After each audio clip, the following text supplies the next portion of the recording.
اب آ گیا نا ایمان میں، جو ابھی پہلے جو 5-7 چیزیں آپ کے سامنے گنی ہیں وہ آ گئی شامل ہے۔ وَعَمِلُوا الصَّالِحَاتِ اور عمل صالح کریں، وَآمَنُوا اور ایمان لائیں، بِمَا نُزِّلَ عَلَى مُحَمَّدٍ اور اس پر ایمان لائیں جو محمد پر نازل ہوا۔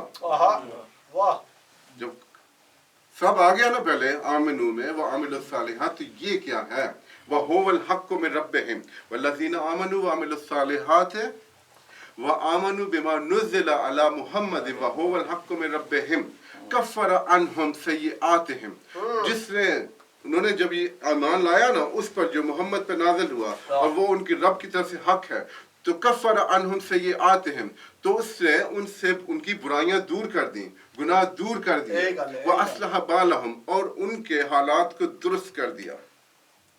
ذَلِكَ بِأَنَّ الْكَافِرِينَ اتَّبَعُوا الْبَاطِلَ، یہ اس لیے ہے کہ جو کافر لوگ ہیں وہ اتباع کرتے ہیں باطل کی، وَأَنَّ الْمُؤْمِنِينَ اتَّبَعُوا الْحَقَّ اور مومن لوگ اتباع کرتے ہیں حق کی۔ نعرہ حیدری،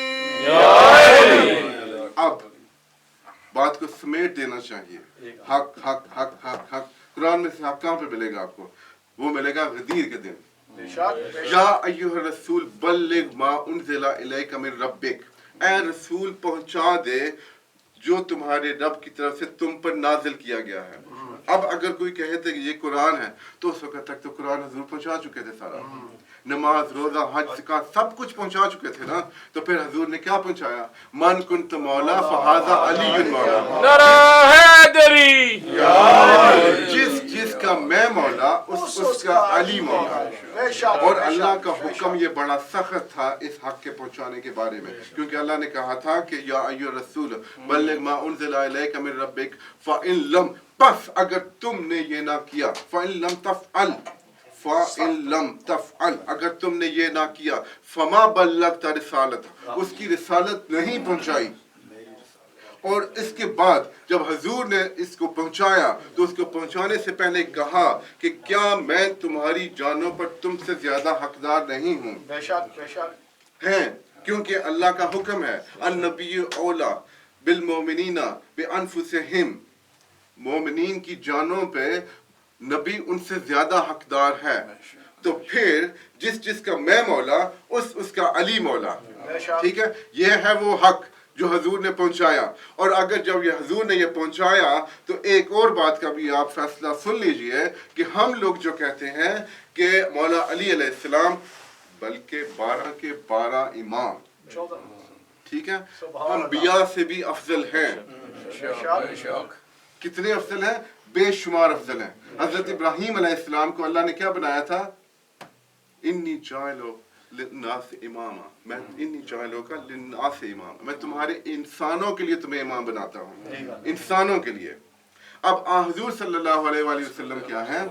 وما ارسلناک الا رحمۃ للعالمین، جیسے الحمدللہ رب العالمین، اللہ ہے عالمین کا رب، رسول ہے عالمین کے لیے رحمت، اور جس کا مولا ہے رسول اس کا مولا ہے علی، علی رسول کے بعد تمام عالمین کا مولا ہے۔ بے شک، اور بے شک۔ اگر ایک انسانوں کا، صرف انسانوں کا امام ہے ابراہیم، تو عالمین، جو عالم ایک عالم ہے دنیا، اس پہ کتنی مخلوق ہے؟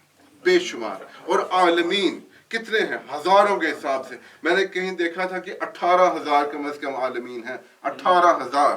تو پھر ایک امامت جو ہے وہ 18,000 گنا بڑی نہیں ہے مولا علی علیہ السلام کی ابراہیم علیہ السلام سے، بلکہ وہ 18 سے بھی بے شمار گنا بڑی ہے۔ امام نعرہ حیدری،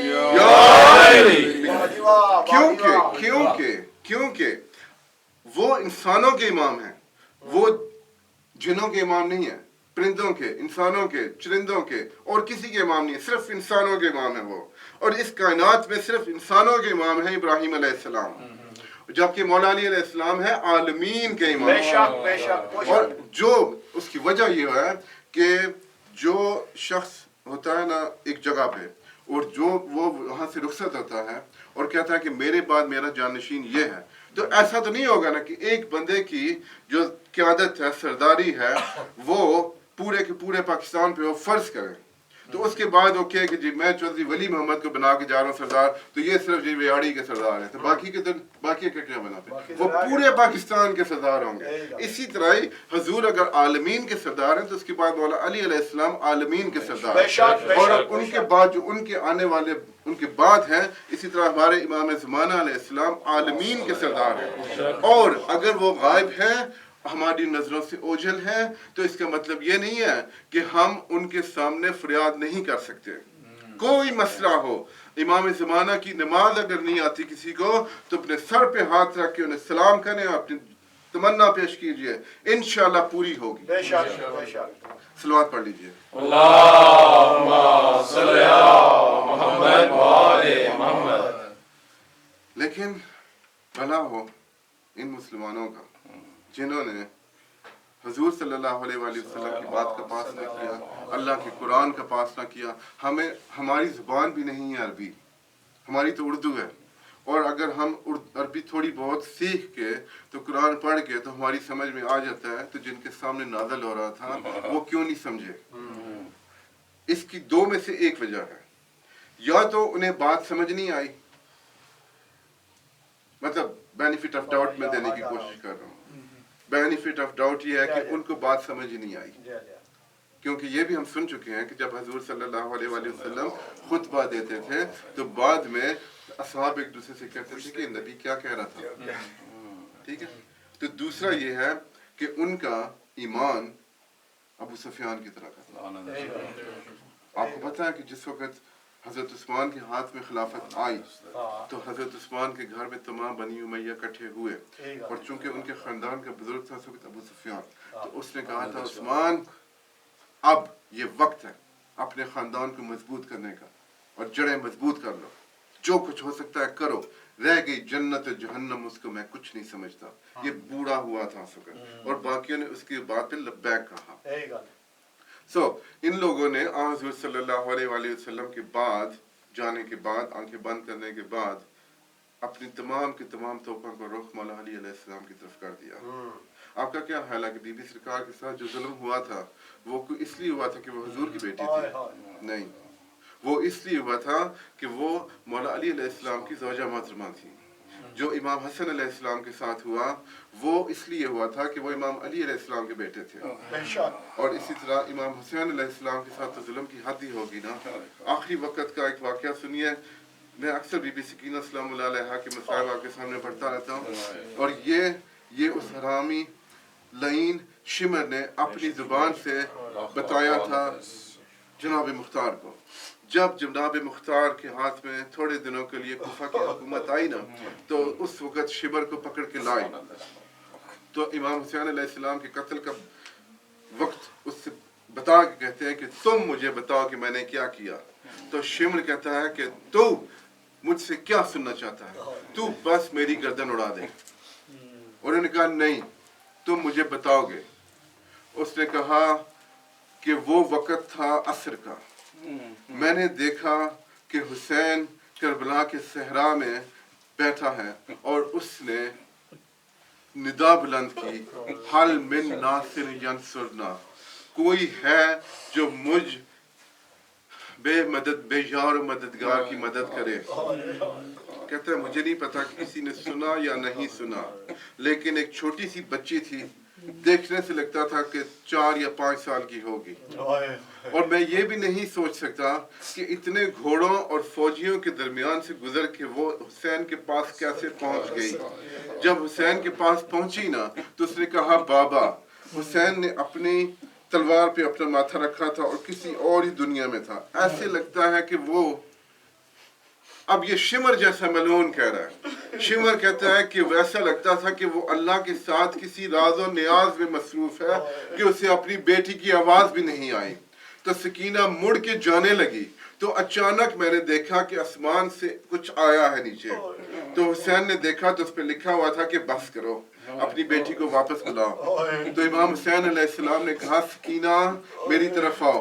یہ سننا تھا کہ بی بی مڑی اور بھاگ کے بابا سے لمٹنے کی کوشش کی، یہ بہت دردناک واقعہ ہے کہ بیوی نے لپٹنے کی کوشش کی لیکن چھاتی پر سینے پہ جو تیر لگے ہوئے تھے نا وہ اتنے لمبے تھے کہ بیوی کی باہیں چھوٹی تھی، بیوی ساتھ لپٹ نہ سکی۔ امام حسین علیہ السلام نے کہا کہ پیچھے سے آ جاؤ، پیچھے سے آ کے بیوی لپٹی تو شمر کہتا ہے کہ میں پاس گیا اور میں نے حسین سے کہا کہ لپٹانے کے بعد جو بچی کو گود میں بٹھایا اسے تم اٹھاتے ہو یا میں اٹھاؤں؟ تو حسین نے بیٹی سے کہا کہ ہٹ جاؤ، جاؤ واپس، یہ بہت ظالم ہے، یہ تمہارا حیا نہیں کرے گا۔ شمر سے کہتا ہے مختار سے کہ بس اب اس کے بعد جو میں نے کیا نہ پوچھ۔ مختار نے کہا نہیں مجھے بتاؤ تم نے کیا تو کیا؟ تو شمر کہتا ہے کہ پھر میں نے دیکھا بیوی کی طرف، بچی 12-13 قدموں کے فاصلے پہ جا کے کھڑی ہو گئی اور مجھے دیکھنے لگی۔ میں نے ضربیں مارنی شروع کی، 1 2 3 اور پھر تھوڑا سا منہ پھیرا اس فراز کی طرف اور چچا کو آواز دے کے کہتی ہے چچا میرا بابا قتل ہو رہا ہے، کچھ ہو سکتا ہے تو کرو۔ کہتا ہے جب میں 5ویں ضرب ماری نا تو میرے پاس آئی اور میرے آگے ہاتھ باندھ کے کہتی ہے کہ اگر تمہاری کوئی 4 سال کی بچی ہوتی اور اس کے سامنے اس کا باپ قتل ہو رہا ہوتا تو پھر میں دیکھتی کہ تمہاری کیا حالت ہوتی ہے، تم چھوڑ دو میرے بابا کو۔ کہتا ہے کہ میں نے ایک زوردار تھپڑ اس کے منہ پہ رسید کیا اور پھر چھوڑ دوں مضمون۔ پھر کہتا ہے کہ جب میں نے امام حسین علیہ السلام کا سر اٹھایا نا، آپ کے سر اس نے پیار سے تو نہیں اٹھایا ہوگا، ان زلفوں میں ہاتھ ڈالا جن میں بی بی کنگھی پھیرتی تھی، حضور جن پہ پیار کرتے تھے۔ کہتا ہے کہ اچانک میری نظر بی بی پہ پڑی دوبارہ، پھر چپ کر گیا۔ پھر کہتا ہے کہ اس کے بعد جو میں نے کیا نا اس پہ میں خود بھی رو پڑا۔ اس نے کہا کہ کیا کیا تو نے؟ اس نے کہا میں بچی کو دیکھا تو بچی کی طرف دوڑا، بچی میرے ڈر سے دوڑ کے تھوڑی دیر گر پڑی۔ جب گر پڑی تو میں نے بچی کو اٹھایا کیونکہ میں نے اس کے کانوں میں 2 بندے دیکھ لیے تھے اور مجھے وہ بندے بہت اچھے لگے۔